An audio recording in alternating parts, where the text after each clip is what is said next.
पर संजय, शुरुआत आज मैं आपसे करूंगा।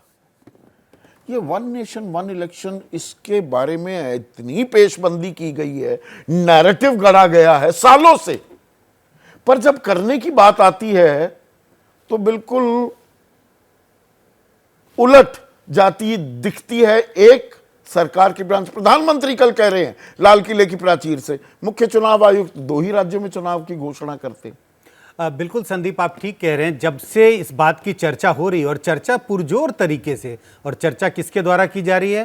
प्रधानमंत्री स्वयं इसकी चर्चा कर रहे हैं, बीजेपी में इसकी चर्चा हो रही है, और तमाम विश्वविद्यालयों में इसके इर्द गिर्द गोष्ठियां, सेमिनार ऑर्गेनाइज किए जा रहे हैं।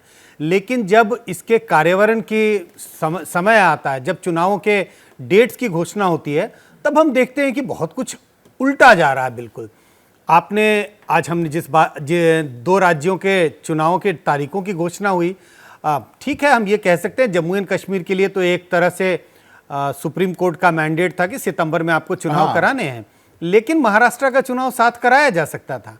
लेकिन ऐसे और कई उदाहरण है संदीप। अगर आप पिछले नहीं, झारखंड का भी कौन रोक रहा है? झारखंड भी कराया जा सकता 10 सीटों पर उपचुनाव होने हैं विधानसभा की उत्तर प्रदेश में, उनकी घोषणा क्यों नहीं हो रही? क्योंकि अगर हमारी नियत यह है कि हमें उस तरफ जाना है, तो इस तरह के तमाम विधानसभा चुनाव को समेटना चाहिए था, एक साथ करना चाहिए था।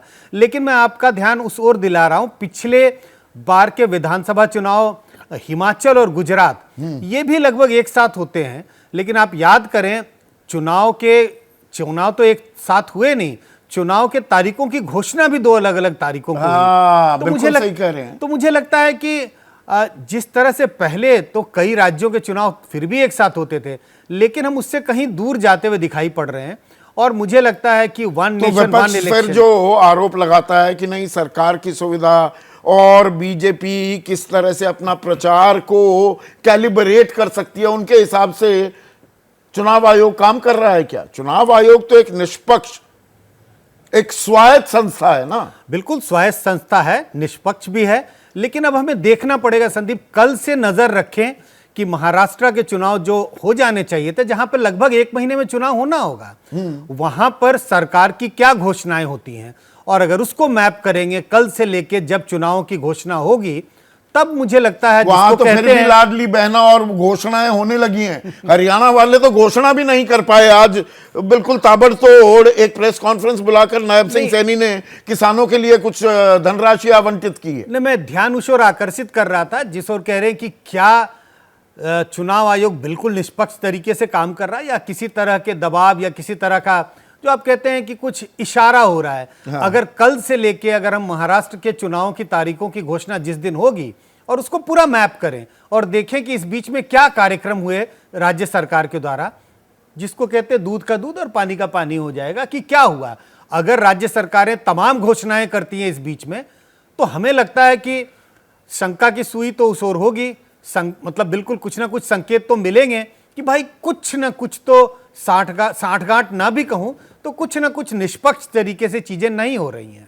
यशवंत, मुस्कुरा रहे हैं आप, अमूमन मुस्कुराते नहीं हैं, मुस्कुराते हुए अच्छे लगते हैं, तो इस मुस्कुराहट का राज क्या है?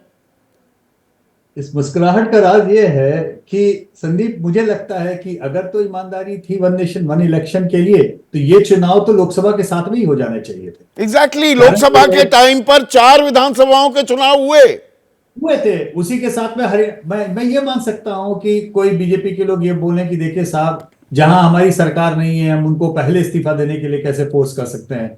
तो जहां पे सरकार आपकी है वो तो आप कर सकते थे ना। अगर आप इंटेंट अपना दिखाते तो आप 2 काम कर सकते थे कि आपके पास में महाराष्ट्र में आपकी सरकार थी, आपकी हरियाणा में सरकार थी, आप इन दोनों सरकारों को बोलते कि भाई इस्तीफा दीजिए और हम लोकसभा के साथ में जा रहे हैं चुनाव में, कि हम कम से कम चाहते हैं कि वन नेशन वन इलेक्शन की ओर हमारा इंटेंट दिखाई दे। क्योंकि ये केवल टालने की बात हो जाती है फिर, क्योंकि जो पुराने राष्ट्रपति जी की जो रिपोर्ट आई है वो रिपोर्ट के हिसाब से तो बहुत 9 मन तेल होगा, राधा नाचेगी, अभी बहुत कुछ करना बाकी होगा, क्योंकि उसके लिए विशेष सत्र होगा, राष्ट्रपति अलग तरीके से उसको इत्तला करेंगे, लेकिन ये सारी चीजें तब होगी जब सारी पार्टियां, सारे लोग कुछ चीजें तो क्लब की जा सकती थी ना साथ में, वरना exactly. मैं एक अगर सेकंड लोकसभा यशवंत, दर्शकों की सुविधा के लिए, ताकि वो समझें भाई ये कैसी निरंतरता है इस खेल में, बीजेपी इसको बड़ा मुद्दा बनाती है तो वो इनिशिएटिव भी तो लेती दिखाई दे। अभी तो हरियाणा और कश्मीर की हम बात कर रहे हैं, महाराष्ट्र और झारखंड में भी चुनाव होने हैं, उसके बाद दिल्ली के विधानसभा चुनाव हैं अगले साल की शुरुआत में, अगले साल के अंत में बिहार के 2026 में 5 राज्यों में एक साथ चुनाव होते दिखेंगे, असम, केरल, पुडुचेरी, तमिलनाडु और पश्चिम बंगाल। फिर 2027 में गोवा, मणिपुर, पंजाब, उत्तर प्रदेश, उत्तराखंड और उसके बाद हिमाचल और गुजरात। मतलब नेवर एंडिंग सिलसिला है। कुछ तो क्लबिंग करिए ना अगर आपका इंटेंट है तो। एग्जैक्टली अगर इंटेंट है तो अभी इन राज्य इस लोकसभा चुनाव के साथ में बहुत आसानी के साथ में बिहार का चुनाव कराया जा सकता था संदीप, हरियाणा का कराया जा सकता था, महाराष्ट्र का कराया जा सकता है, जहां बीजेपी कहती कि देखिए मैं बाकी सबको हम कह रहे हैं, लोग नहीं मान रहे, लेकिन हम इंटेंट दिखा रहे हैं, हम चाहते हैं कि ये चुनाव साथ में हो जाए, इन जगहों को, इन राज्यों को दोबारा चुनाव में न जाना पड़े। तो ये इंटेंट अभी दिखाई नहीं देता, ये मामला अभी दूर की कौड़ी फिलहाल दिखाई दे रहा है, और न केवल दूर की कौड़ी दिख रहा है, इस लिहाज से भी दूर की कौड़ी दिख रहा है संदीप कि अब बीजेपी के पास में उस तरीके का बहुमत नहीं है जिसमें ऐसे किसी मुद्दे को, ऐसे किसी चीज को लागू करने के लिए वो वन वे ट्रैफिक की तरह लागू करना चाहे तो अब नहीं कर पाएंगे। जैसे ही घड़ी का काटा दोपहर 2:30 पे आए, बबीता जी का दिल सास बहू साजिश के लिए मचल जाए। और ये है इनकी बहू, पूरे दिन ऑफिस की टेंशन हो जाए गॉन जब ये करें अपना फेवरेट शो फ्री टाइम पे ऑन।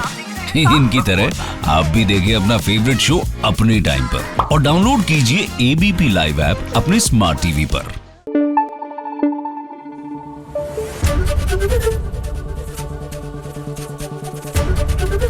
एबीपी न्यूज आपको रखे आगे।